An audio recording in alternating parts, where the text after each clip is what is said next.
Arisima Mari Mamunina Joe United Television UTV so any abraso omaimu amanonen samwa samufo aboabo no yedi nyina besom se kasebo o UTV eso nyumaku bi adaroma yedi nsama hodo no eba yedi asada ema this way chocolate drink donya ayo nso share special ice mineral water and a special drinks kama ya no pebi anum Best Point Savings and Loans Limited.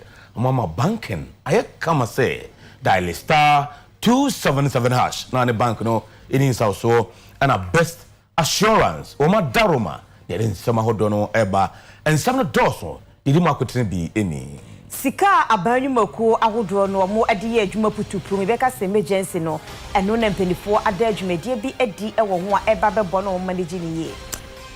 Yarmeko Dr. Kate Nawani, a deputy ranking member on Health Affairs, Openite say Agenda 111. I had a sabia who do a bind ACino. Sika a binding room no, a binding 21 years in the BC hospital so no every. Na adisio mo yiwa se akasa de atudwa so mu hia ne ma beboa amoma setewa tumpo kankan enu musuku nsem.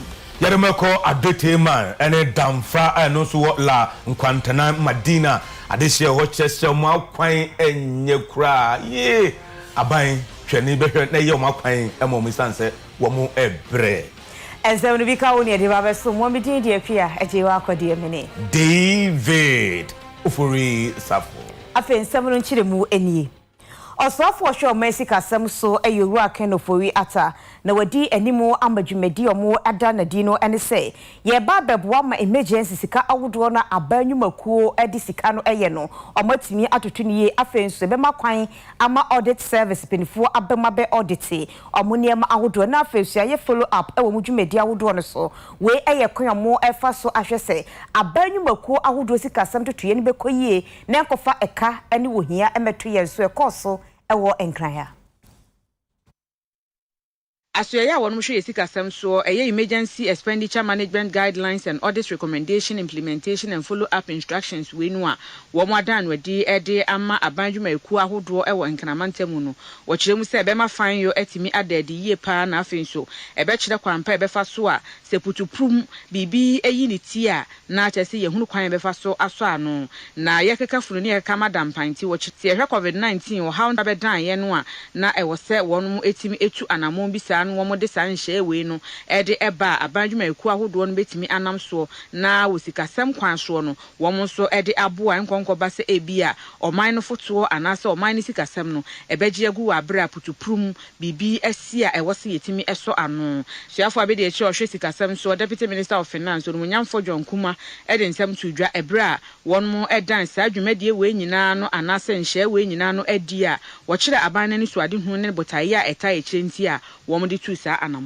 The launch of the Emergency Expenditure Management Guidelines and the Audit Recommendations Implementation and Follow-up Instructions for public institutions are designed to provide a clear, transparent framework for how we respond to crisis and uphold fiscal discipline in our public emergencies, as well as improve public accountability. The Emergency Expenditure Management Guidelines were created in response to recent challenges, including the global pandemic that tested the resilience of our country's ability to respond effectively to the impact of COVID-19 pandemic whilst complying to the requirements of the PFM Act. Furthermore, the guidelines present procedures and internal controls that will direct service delivery units on the means to assess, manage, and account for funding during an emergency with efficiency and transparency, whilst ensuring compliance with various requirements of the PFM laws. Director General Edema Internal Audit Agency, Dr. Eriko Drosai, wononso edi nsem bi sei ena eka.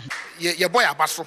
Uhwemu a ye can a common fund any statutory funds na eswati by 18.9%. Say irregularities amounting to about 12 million eswati Yehwe MDAs eswate by 31%, best over 300 million. Omo bom homoding. Yehwe colleges of education and pre-educational institutions no so eswate by 59%, best 10.8 million cedis. Yehwe public corporation, statutory corporations as well, and also swate by 13.8%, over 2 billion cedis. Yehwe technical universities and so eswate by 40%.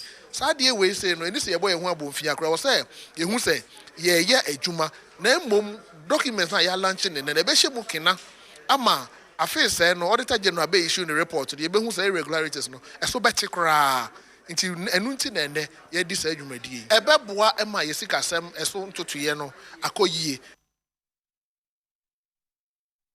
Na yedemo Dr. Kate Nawani Aswe openi deputy ranking member on health ewo mrashibidwam openi kesi ni UTV kase edinkomo de atodwa chese aban aresabia hodo awosi agenda 111 no ohwe aban sika odi ewuramu a sikasem no enkoyi kura na saa na aban be dia ene agenda 111 aban hye boso hwiebe bosumi duba ko be wie no about the 21 years in the BCI Arasabiano every Government initiated the Agenda 111 initiative to address infrastructure deficiencies in the health sector and contribute to the improvement of health outcomes in the country by ensuring increased access to quality health services.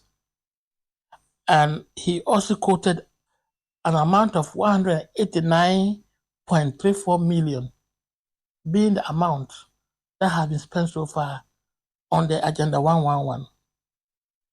If we recall, about 2 years ago when the government started this Agenda 111, initially they promised to finish in a year, then 1.5 years, and now we don't know when they are going to finish. And with this allocation, it means that out of the 100 million that was initially allocated to it, they've added only 89.34 million in the past year.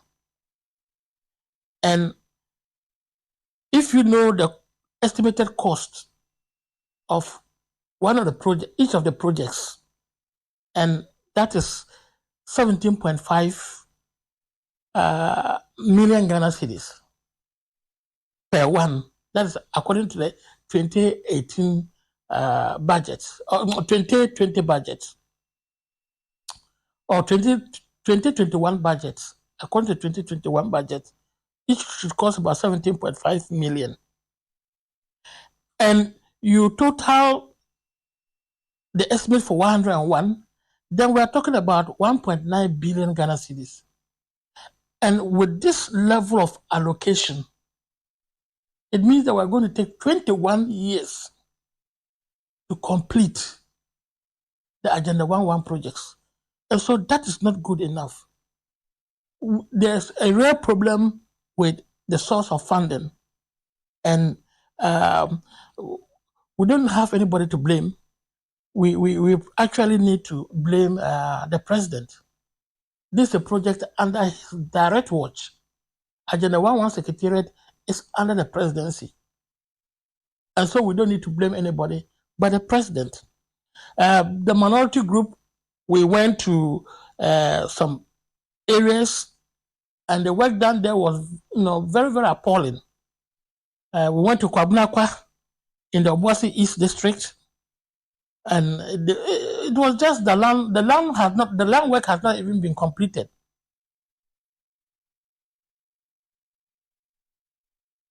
Amamre ne amane eka Ghana ho na ye den ana nanan mahemfo ewo afahye ahodro mu edie enti homo afahye nanan enkrafo no mu dinti enne omukọ brahye bedwam no na amasaba brahye bedwani onmunyamfo akosi afrifa mensa de tu dwa kire mu se Ghana fo aya yentai ahemfo echi ne yenhwe ma amamre no enkoso na afi so mu de mbra bi ba yeniso.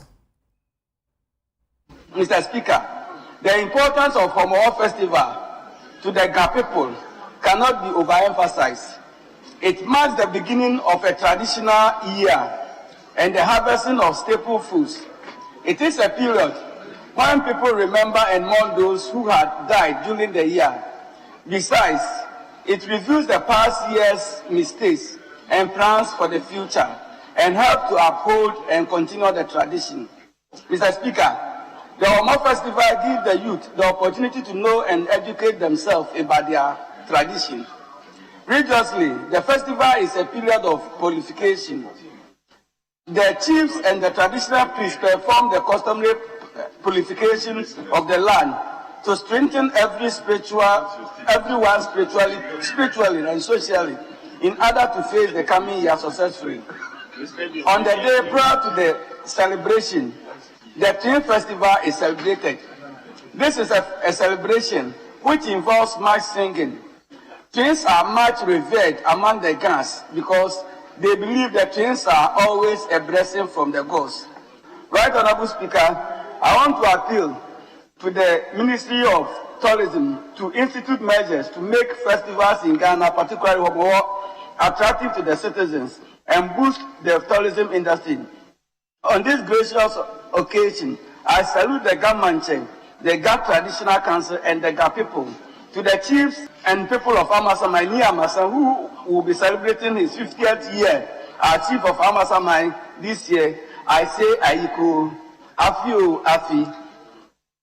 I cannot resume my seat, right, Honorable Speaker, without appreciating the GA chiefs, elders, and people of my constituency. Thank you, Mr. Speaker.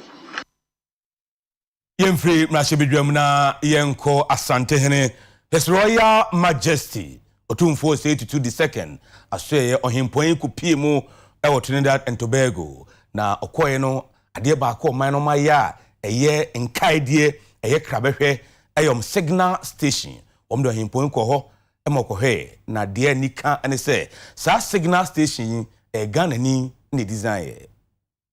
Asantimenra Otumfo said to Otosumienu, any Minister of Tourism, Culture and Arts, Senator Randa Michelle, Eko sign commemorative document no emu, na sankrat say, eye jabobi omudina wamo adekai, enye mapa, any modern bar, Prince Kofi Intia, waya sentinu wa ebibrema toeha, eye de boye abrana waya signal station, atop for George. His Royal Majesty Otumfo said to Otosumienu, Wa ne ho ewa adwuma pa ne mpanifo edi kan di nanim ebeye ye eboaye ema Trinidad and Tobago efa ne tuma pa efraye wose se waye asantimenwura wote golden stone so de na tese Kofi eye ne ba wose edin Kofi ntino ebetina ho afebo afe asantiman so bejira ho afebo ene Trinidad ene Tobago hina na wose wade ahonho ho a na ejina edan a eye wono ankasa ne ba. It is gladdening for me to be here to see this from 1883, and for me now as the occupant of the Golden Stool standing here to look at this edifice and say that and proudly say that my son designed and built it. That goes to inure to the relationship between Trinidad and Tobago and Ghana, and this affirms the resilience of the black people, that we cannot and we shall not be conquered or subdued by any other race but ourselves, to develop and then to know that civilization started from Africa. And whether we like it or not, that is how it is. The whole world has to accept that civilization started from Africa. It is from Africa that mankind developed into Asia and everywhere else. And therefore we should feel proud. And therefore I stand here with pride, and I come to Trinidad. When they took my people away from Africa through that gate of no return, they thought I was not going to come back, and I'm here. And I've had people from here also coming to Ghana. So the gate of return couldn't stop us. And we are here now to witness this. The name Kofinti will stand forever. The Asante Kingdom will stand forever with Trinidad and Tobago. And I can assure you that I'm here with pride, standing under this roof, which was designed and constructed by my son. eno akire no Minister of Tourism, Culture and Arts, Senator Randa Michelle so SSR signal station a wo mu si ye akire eye legacy da bibiman ene ye niema hodo ye no entema akire se asanteman ene Trimbagonia nya de se ye ntem ebete de biara da. Today, as we delve into the historical significance of Fort George, we can also recognize the transformative impact that this site has had in attracting visitors from near and far. Fort George stands as a testament to the global connections that have defined our history and enriched our cultural heritage. Travelers in search of authentic cultural encounters find solace within the walls of Fort George as they learn about the astonishing tale of Prince Kofi Enti, a man whose journey from West Africa to our shores left an indelible mark on our collective identity. This exemplifies the resilience, determination, and ingenuity that runs through the veins of our nation. His contribution on the island of Trinidad, and more particularly to the construction of the signal station, reflects the lasting legacy of African heritage and traditions that have become an inseparable part of our Trinbagonian life. Yeja we se so ahome aba ye ba kase ye bono nsi ye beto aso yesro nko ba bia ye ba.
Ye ma ye ho ye wa kwa ba fe ye to akase bono eso enne na junior high students no mo etro BEC insohwe no e wo centers ahodo a e wo Ghana fa na nyina ne nkra ha se no eye amrado a woda enkra kupon assembly ano abo anan akọ centers ahodo ni bia kwhwe sede a enkra no etro ensohwe no ahyomu nkra ne so monyire mo ho no mo daachi no e hya se frine enne no de to wa ye kefo anim se exams papers na ho akwakoye de no mo hwe na enye sunsuanso bia da won sohwe But what we saw in the first room was short of 6. But the second was all right. But in the last room, that is where we had another shortage there, and it is now 13. Overall? Yes, please. 13. So that now, because the questions are not ready for them, they are still waiting. So how long will they wait to have the questions? BC in Sohra one more eshas yetro no enne no wo kiremu so kopie mu o mamprobi soko exam center eyade a BC yadesuafo be sedumiensa 13 ena chese one mo entumi anhye one mo ensohwetro ni nyina ase entem so ni nyina ne se no wo mo se exam papers no ashorto invigilators no na ebo akra mayor onmonyamfo Elizabeth Sakin kiremu ebre a wode aprobotin timu so kokọ examination centers ahodo a one mo ehye ne ntwiaso ni nyina no ase ena wo kiremu se eyade a chese ono angasa ne sekura afemoye ena wo ka kire wo so wo nhwe na ntempa so wo mo enso saa wo ha ni nyina ano enam so ema nkwada ne hye nsohwetro ni nyina ase ebra na abobese 9:52 am ni nyina no wo mo yusu paper kire se efiri examination center foforo kra ena wo mo de etwero ensohwe ni nyina enkra amrado anase akra meya ede ensem atudwa efa saa wo ha we eho emode to waye kefo anim se wo mo nhwe no mo nso saa wo ha we ano a ebi ensan konkosi bie mu kra ewo eye nsohwe a wo mo etwero ni nyina na wotwe emu ye hu se papers no anso education director I no so assure me say or the 6B ba na 6 no kra no enso because enya 3 wo Banama school no na yanya 3 wo ho no or the 6 no bakra 9 and meanwhile no 13 nkwada na short to no enti na kire say e wo say nkwada yin so a wo mo betwen say the 10 no kra ba 3 still was so much and when being the malpractices no ebano want to on behalf of the kids plead to WAEC that one more make sure say when they are bringing the question papers to the centers no they should make sure say ya counter edimwa one more the beba ama coordinators no so and that confident of sharing the papers. But now I want also to encourage all children, especially those under my jurisdiction, to understand say we want them to do well and they should be courageous in answering. They should read over the questions very well and answer it accurately. Enwasheni Metro Education Director CB Twetwenkomo. We have enough. We have 6 surpluses. But we have supplied it to one of the centers which is lacking question papers. Machines grad to me a mistake. About nipa counting until nipa na control na sa mistake no buy. But I'm believing God that from this why he could be very, very vigilant. Until umba shesa umba check ye. Eguswa wo BC nsohwa na timi ahyase ewo man Ghana fa na nyina yaremo ekopie mu ewo kankwe north aban crash pani ho no mo ni boy lai ono nso de futu ama school nkwada no se nsohwa ahyase won na subampa edi ene de na BC nsohwe ni nyina no adesuafo no ehye ne twero no ase na wokopie mu ewo kankwe north Mexico assembly mu ochie mu centers ahododu 9 14 centers na nsohwe twero ni nyina no ekoso ewo honom DC crash a woda adehia wonom wo kankwe north Mexico assembly no ano yonumunyamfo ni boy lai oni municipal education director Madam Cynthia Boni abo modern abo anan akwakopie mu centers ahodo bi anu ya penkwa JHS A and B Tesano cluster of schools afei Fadama cluster A na wonum ekoye no womu atu adesuafo ne fo se eye nsohwetwero mu kro no bo ene ne ensem fata no montwe mu mfamfiri mu isan se be wie kire no twa ne betwa wokrata mu kwa na afei be wie kire no na obre nyina akwakoye kwa ne nyina no enhyeda emmoa odache enti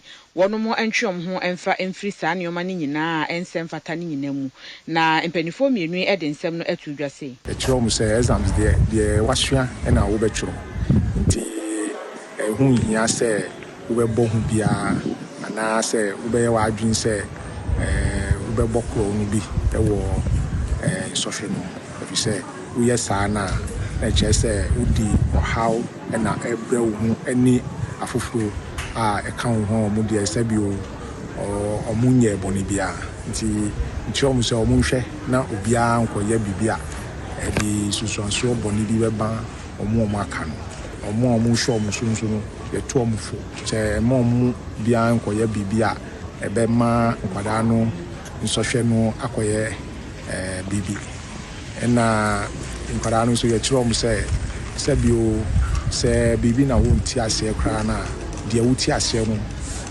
hwe no so na tro no yie upase mu yie a eno be ma wo akọwanim chen se wo betina ho na de wunim no so na eno so twem nti ya to mu fo yie. We have over 3,000 students who are writing on the municipal front. We are here to monitor to see how things are. We have prepared the students a recent series of mock examinations, and we are confident that we will deliver. We have talked to them to be calm, to be focused, and just write what they know. We have spoken to them concerning examination malpractices, and we believe that this year will not have any event resulting in the cancellation of papers or anything, and there will be no examination malpractices. We have all the supervisors in place. We have spoken to them, the invigilators, and even the teachers, especially the teachers that bring them in. When they come, we ask them to go back and give the children homework. So I'm sure, on the whole, we have just started, and I hope we'll be on course. NDC parliamentary aspirant the more kan queen not about one person no onmunyam for baba Sadiq nso ebo apro e ko centers ahodo bi ene adesuafo ho no ko hwe nkomo hye won mu enkran na ne nkasa yemu no sei en won so e de ensem atudwa. It's important say let me after say I monitor how it's going first and foremost. Now in Paranaso we can give them the necessary motivation and the pep talk here. Na bijiri say no so no betimi aboa mo give them the necessary encouragement. The more mo say encouragement to say omo kofia and ya dia mo ko di eso mo ko di agro. You have to continuously learning hard. Na omo he said that at least when you are going to write the others and so betimi kai nyama na omo my main hope is say Kaikwe Central, Kodani, all the schools and all the centers pass very well. You'll get some very good schools and also making it build you up on that to become responsible citizens.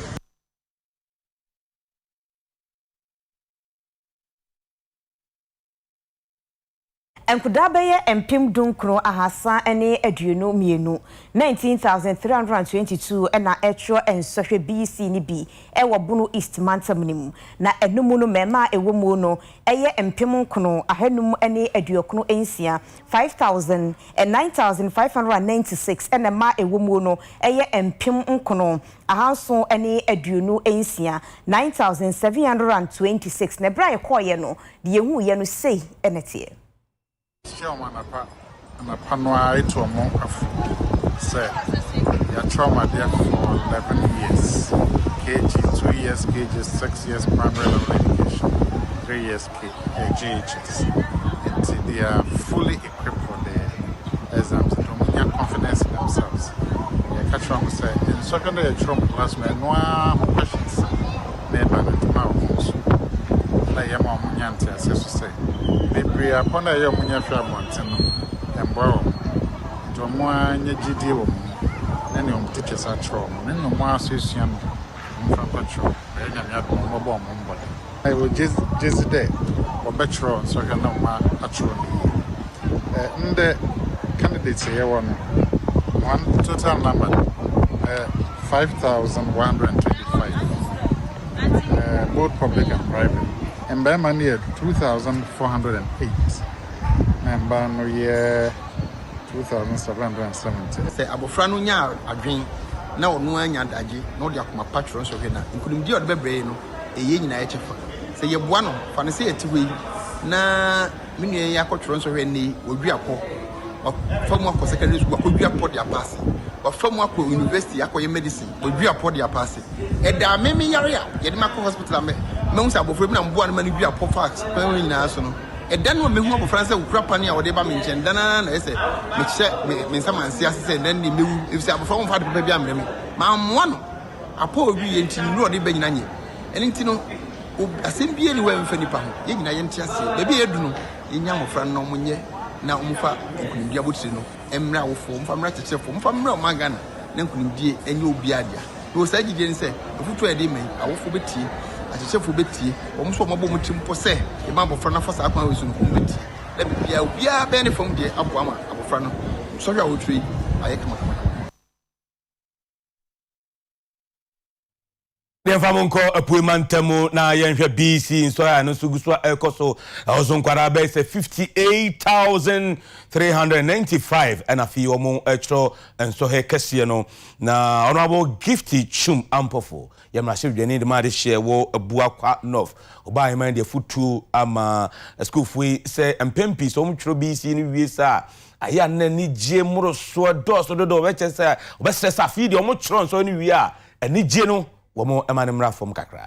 We have 14 schools. 8 of them are public schools and then 6 of them are private schools. That is what we have here for Center B. In all, in Center B, we have 435 candidates who are writing. Yes, we have recorded 2 absentees. We don't have any challenge, and so I would say that it is wonderful, so perfect. 345. A member no 164, and a man 181. So far they are recorded 2 absentees. Absentees so Obama Bako and Obabako. One of them they so register and our school view. Until any idea of a bachelor cry. And we Oberman. Yasha say Mamudi, Yenya challenge the eye to be a dream. A security threat, a mayina. Na apart from say phrase just yenya home fasono. No had any security threats and so my money. Until Papa be a fast said, Besham of Franum crime.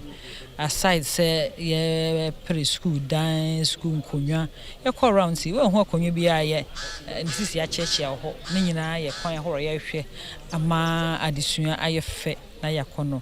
Your call your schools, the Muslim says, school be a buses, you fe, and they want pickups. And Tinina, your coin papa, your faso, I shall say, school no, a beya kono, 90 and shay more franum crime. And I am offering our own persuasion cry. No one here won't if a school, yes, you come pass any international way in your school, na yashi CC wouldn't be Uncle Debbie, and no the empire until you go done down and say, be happy, na dear Bakubian swap, Miss our 4, my serem of friend dada. Sabofra would be 14, 15, 16 years. We JHS jam. Penimbia and she said, dear Nekosu ho. To me, the my friend be kotu a Simon, and my one to me new one who be. Damn is stream of friends a bit to me. I want you home free home. Now, for so for we need anyone money chief. So we JHS. Want to make us over school. If fame pona brabono, or beshasi, Madame. Wo okakwe no zabato mpesua mu ahye bedwani so akọ apro e wo centers ahodo no ene enkodo mutwe BC nsohwe no akokasa na empenyini se ebra wo kọ no kwantimi nkontino hweye e de mathematical set e koma school nkoda omoye beye apem ahanso ene aduanan enkono 1749 ebi eye ankrankra school ni aban school sahodo no. Emrashebedwani de ma de hye omo kan kwe not abaton beso aso ye ren munyamfo television ladia woni na enne yi na BC candidate for wo ma hye nso hwetwero no asenti wabo moden e de mathematical set esum 1749 ene de akwakoma de hyeafo mu achimota cluster of schools mathematical set no wancha mfa ma aban schools nko an emom no ankrankra schools ahodo nso meche private and public schools no ene wode ema wo mu na wo fa kwanya no so na ene wode tu adesuafo ne fo se enso hwetwero mu kro no bo wo mo ntwe mo mfirimu no mo fa akukudro ne nam yenso emfa ntro nso hwe ni nyina na afei nso wɔn hwɛ sɛ wɔn hwɛ wɔn so no yɛ vigilators no wɔn entie wɔn ensɛm wɔn de ɛma wɔn nyinaa na nhyehyɛ nso yɛde agu akwan mu a yɛso wɔn enni so na wɔn fa ntwerɛ nso hwɛ ne nyinaa nso no wɔn nni so wɔse sɛ wodi so a ɛyɛ ade a ɛbɛboa wo ama ɛnkɔnkɔba sɛ ebi abɛkɔ akɔbɔ apɔw bi a yɛbɛtwa wɔn nso hwɛ ne mu a ɛfɛ ebenya nsusuansoɔ bɔne ɛwɔ nwoma suansɛm so daakye nyinaa Sankra nhyɛsɛm ne afotusɛm yi ɔde kɔ ɛde ma adesuafoɔ yi sei na UTV nsɛntwerɛfoɔ yɛfa no apart from say me background abɛkyekyɛ wo mo maset ne ade no pens and pencils no ne hia me titiri yɛ nkranhyɛ asɛm a me de brɛ mo ɛsa ne sɛ nkola ne bi wɔ hɔ ɔmo awofo nya adagye ma ɔmo psychological preparation no towards their exams enti no maba ani ɔmo abɛkasa me hyɛ ase Friday no any wɔn ebo apro kakra wɔn amanya wɔn Friday na mabane say me ni wɔn be abekasa me to wɔn fo me show wɔn crying say exams na wɔn kɔkɔ no ade a wɔn sua wɔ classroom deda be akoye say wɔn yaka bom a wɔn be summarize se see a wohwe amasoma se nkoto edrum bre baako oyare dendende me di me saka no ho ayɛ for you know no ehu bi ena ahye ne mu enti no ma be hye omum crying say this is part of the normal process na emom ne omum yi omum fi mu ni exam malpractice so be ko copy wo classroom na wo de ningwase abre wo ho e de abre wo school no wo fo de na to wo fo so mi na omum chi omum ho fi mu na no hwe ye ne ahwesofo yi anase supervisors yi bi ene adesuafo yi bi nso ahwehwe nkomo emo mo nso ens BC nsoha ahyase ene wo Ghana fa na nyina no enkwada mo wo fiase wo mo nso etro nso yi ebi wo mo Senior Correctional Center Ghana Prison Service wo mo chiro bi na eno and DDP Millicent Owusu on a Deputy Director of Prisons in charge of Senior Correctional Center what they are to da access enkwara no chiro nso ya mo yade pa last year wo mo nya 100% now so this year no akande pio a Omasue no mu hia mankwara de atro enso he no apase kama normal thing aye de bia every year bia ye tro BC because it was school no hodida enti anope the 26 of our boys aba omo aba betro omo first paper no did that we are hoping say nyame beboa ye na ye timi asele at the end of the day maybe say me appeal to the general public. There be a master mechanic say somebody will be in custody, be a neno or prison and say or senior correctional center. Or china discharge na only yan eba betsna. Enti ye challenges I want to say. Imeti no ye nimse national cake in is obi a praise obenye bi. But ye need modern equipment say be a computers and say not textbooks any idea. Omo betimi say one student ebianka one laptop and I say one people one textbook for all the subjects omo via omo tro MVTI enti nipa no wan ko school a obetro MVTI enti epa mo chew our doors are open obia betimi aba na waba be sraye na waboa na yatete emabu na omo ye Ghana dachi oh as I'm saying there epa questions we muda waka kama eba ina na de vem na eba nyame so ya first paper we the expected second paper and so there e better for mama e boko me be feel on there me nya 1 year 9 months the department na ba na e ba so mo me nya say school na yeko no entu ahwe mo firi enso firi HS for no so omo ya de panti na bi anso yenso ya de ye je mo say be sua de na if you never you ho na say e yankora boni ntino bibia ne abeka say ye society ne yanka ho bi nti awan ya ban de nya say asa kulenti nso de ye work hard say you will achieve your goals message ne say aban be buana odiska akrare ashe school na say because school no equip yes I ho me mprenu so abaye ba kase bono ye beto aso edi amawo